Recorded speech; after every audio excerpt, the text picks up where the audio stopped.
So the first book I read in April is Adichie's The Thing Around Your Neck. This is my second book that I've read by Adichie and I absolutely loved it. This is basically a collection of short stories, so I think there's about, I want to say 12 different stories in this book. And with short stories, I've said this before, but it can be very difficult to like rate a book fully based on all the stories, because you might just by chance enjoy some of the stories more than the others. However, I was so pleasantly surprised with this that I actually gave this book 5 out of 5 stars, because every single story in this book was beautifully written. It was such a great story. It kept me on edge. I wanted to find out more about the characters, even though they're all short stories, like they're not very long. Obviously, it's in the name, and the book itself isn't very long either, so you can imagine how short some of the stories can be. They were all incredibly engaging. They were so interesting. The characters were always so fascinating and seemed very real. I adore Adichie's writing style. I think she's a phenomenal storyteller. I cannot wait to read more of her books. I genuinely think she might be one of my favorite authors of all time. And yeah, every single story in this moved me in a different way and was thought-provoking, and I felt them, even though, you know, I might not necessarily relate to them all. I still understood it. I felt them. And yeah, at the heart of it, it's about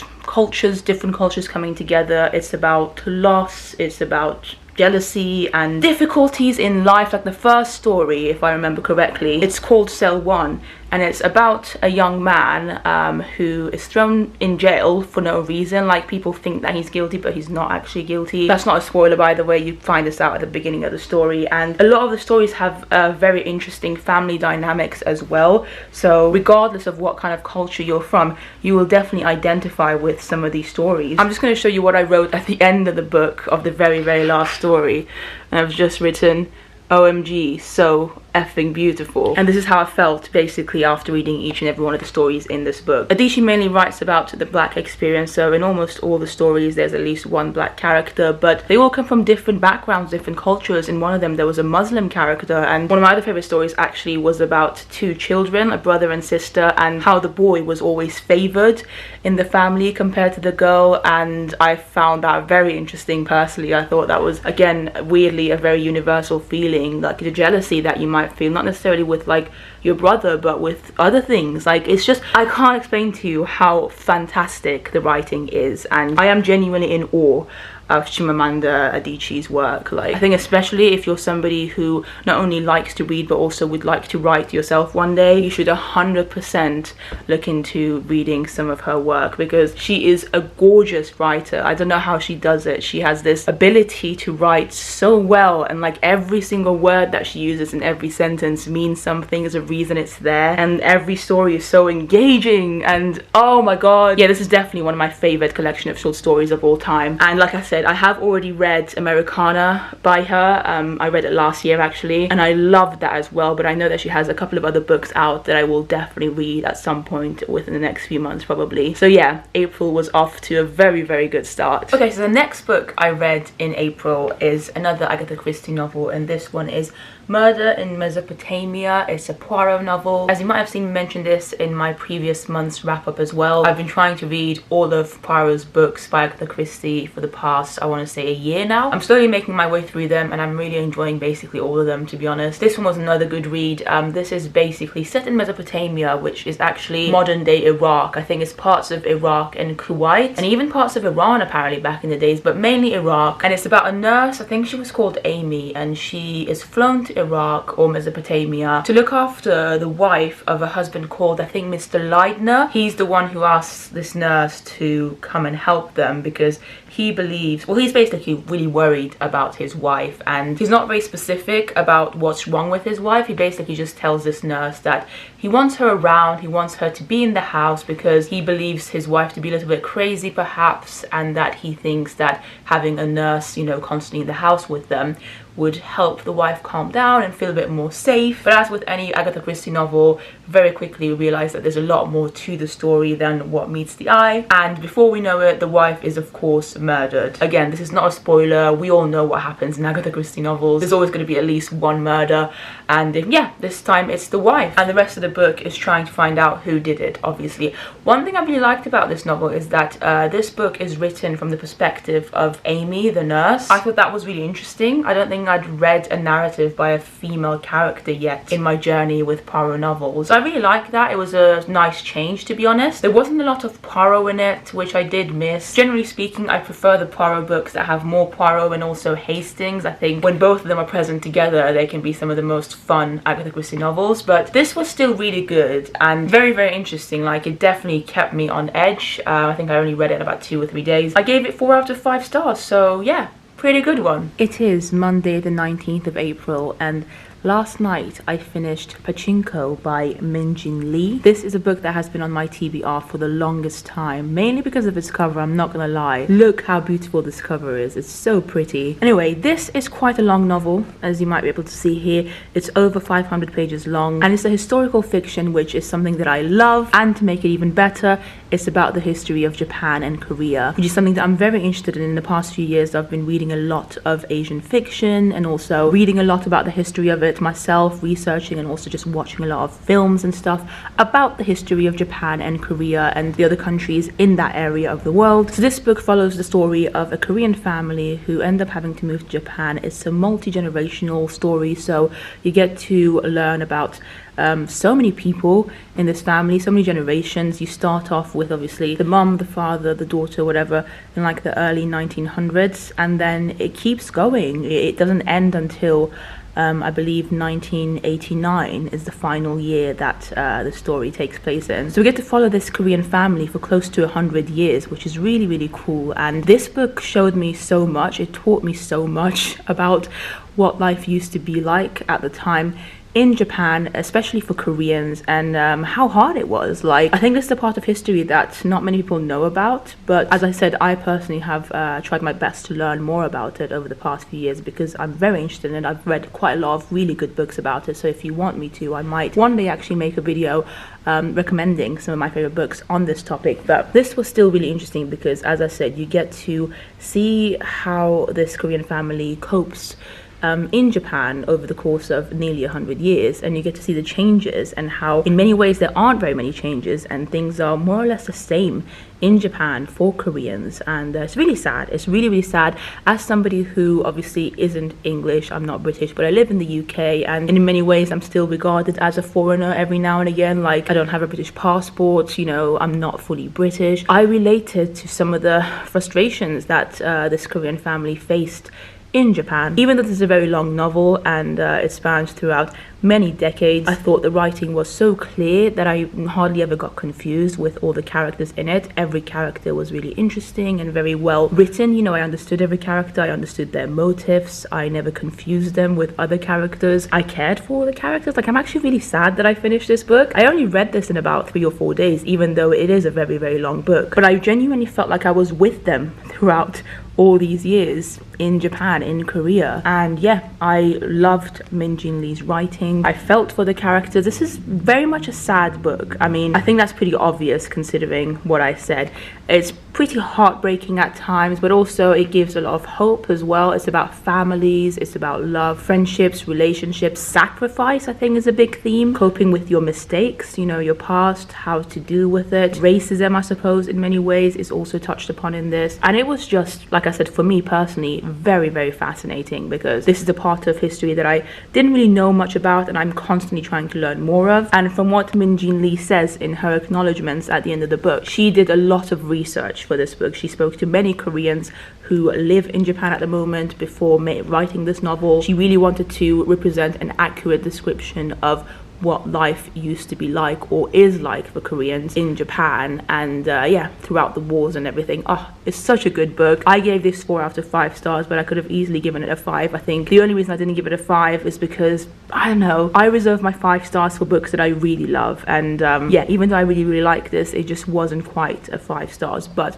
I would recommend this highly. It's worth it. It's so beautiful. It's eye-opening in many ways, and like I said, how can you say no to a cover like this? It's beautiful. By the way, if you don't know what Pachinko is, because I didn't, Pachinko is basically like a game that is very popular, or used to be very popular in Japan, mainly made by Koreans. It's like gambling, basically. Yeah, really cool. I also learned quite a lot of new Japanese words and some Korean whilst I was reading this. This is one of my favorite things about reading novels about Asia. It gives me a chance to learn more about the culture there as well. So like if I ever see a word in Japanese that I might not understand, I'll obviously Google it and I learn it. And also I get to learn more about like the food they eat as well. I learned about so many new dishes from Korea and Japan whilst reading this book that now I'm even more excited to one day visit both Korea and Japan. So yeah, my third read of the month, and a really good one. So the next book I finished in April is this book here. It's called Heads of the Colored People, and it's a collection of short stories by Nafisa Thompson-Spires. This has been on my to-read list for a long time, and when I checked on Goodreads, in fact, I think I probably put it on my to-be-read list at the beginning of last year, I want to say, beginning of 2020. So I'm glad I've now read it. I think what made me finally even go and buy the book was a very positive review that I saw from one of my favorite booktubers. She really liked it, and I thought, okay, like I trust this YouTuber normally, or booktuber. They normally have similar opinions to me on books, so I thought, why not give it a go? Because it was on my it was on my radar already, and like I said, when I read or heard good things about it, I thought, why not? I thought this is the time now. I like the cover a lot. I think it's a really nice cover. Collections of short stories are always difficult to judge. With this one, the majority of them I thought were excellent. Like, yeah, I'd say, I don't even know how many there are in there, but maybe there was only about one or two. I'd say two of them that didn't really, grab my attention much. The first story I thought was just okay, and I was disappointed initially because obviously it was the first one, and I was like, oh my god, if they're all going to be like this, I'm not sure how I'm going to feel about it. But no, there are some in here that are fantastic. Some of the stories relate to each other as well, which I think is very clever. I mean, even though they're like separate entities, they're separate stories, the characters, are kind of maybe relatable. I think that's really cool. It's about the black experience basically in modern day, and it's funny at times, it's sad, it's informative, it's very well written. Some of the stories in this were fantastic. Like, I just had such a fun time reading about them because they were just so true. I related to them. I thought every character that is written about is also very real. I believe them all. So yeah, all in all, a very good, solid collection of short stories. I gave this a 4 out of 5 stars only because earlier this month I read another collection of short stories, as you would have already seen in this video, and that was so fantastic. Like, I enjoyed every single story in the other book, which was The Thing Around Your Neck, obviously by one of my favorite authors, and I gave that 5 out of 5 stars. So I think it's just fair to not give this a full 5, because like I said, there were a couple in here that I didn't enjoy as much as the other ones, and that almost always seems to be the case with short stories anyway. That's why I was so amazed with The Thing Around Your Neck earlier this month, because I literally loved every single one of those stories in that one. But I would recommend this 100%, and yeah, let me know if you've read it. It is the 30th of April 2021, so the last day of the month,